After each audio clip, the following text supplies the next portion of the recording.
Honda Winner X, malapit na. Honda Winner X, andito na sa Pilipinas. Ilang taon na tayong pinapaasa sa social media pero ngayon, nasa Pilipinas na nga ba? Gaano nga ba katotoo? Malalaman natin yan dito sa ating Moto Review.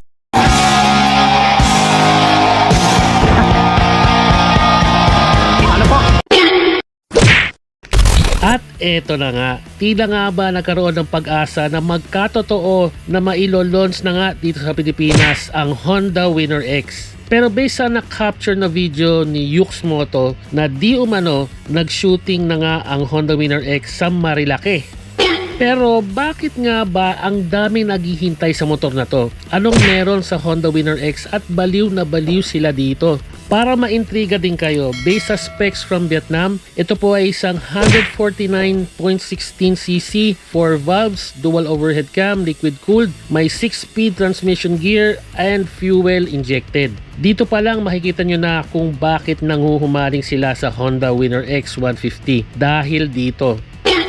Dual overhead cam, meaning dalawang camshaft ang nag-ooperate sa dalawang intake valves at exhaust valves. Tulad sa Suzuki Raider 150, ang power ng dual overhead cam ay nasa mid to high RPM or sa madaling salita, top speed. Kaya malakas mang iwan ang Raider 150 dahil dual overhead cam nga ito. At pangalawa, yung overall design ng Winner X, ang ganda nito. Daming accessories at body kit ang pwedeng i-modify dito kaya nanguhumaling sila. May maximum power of 15.7 horsepower at maximum torque of 13.5 Nm.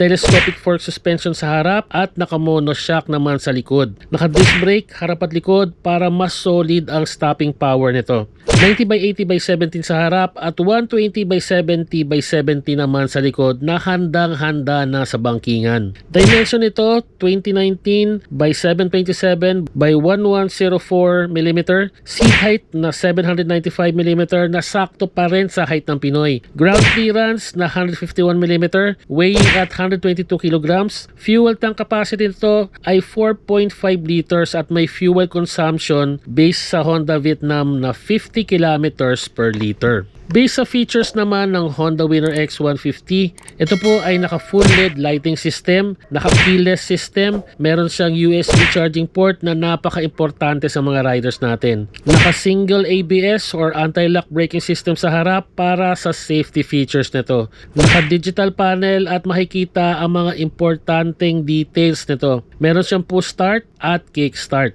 Based sa Vietnam, ang Honda Winner X ay may iba't ibang version, standard, special, and sport. Pero kung magbe-base tayo sa sport version, ito po ay nagkakalaga ng 50 million Vietnamese dong or 114,132.86 in Philippine peso. Pero syempre, di po yan ang magiging final. Rough estimate, mga 115 to 120,000 pesos ang pwede maging presyo nito. At based sa nasagap nating balita, baka ang darating na Honda Winner X dito, hopefully next year, is yung single ABS premium variant. Naka-keyless at naka-slipper clutch. At ang darating daw ay yung version 4 na bago.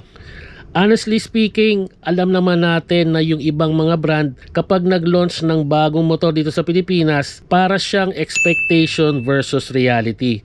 Na kung saan sa ibang bansa, kumpleto ang features. Pero pagdating dito sa Pilipinas, babawasan nila yung mga features ng motor para lang masabi na affordable or may value of money. Tapos after 1 to 2 years, doon lang ilalabas ang complete version nito. Tanong ng Rat Nation, kung may kulang sa features ng Honda Winner X 150, excited ka pa rin bang bilhin ito? Comment down below, wag mahiya, para mabigyan natin ng tips at ideas ang ating mga moto viewers. Para sa mga updates ng ating motor review, please follow us on our Facebook page, Facebook Reels, YouTube Shorts, and YouTube channel, baseboys.ph. Please like and share ang ating mga motor reviews para mabigyan natin ng detalyado at kumpletong information ang ating mga moto viewers para makapili sila ng kanilang dream bike. Maraming salamat po sa inyong pagtangkilik at pagsuporta. Happy New Year, Rat Nation!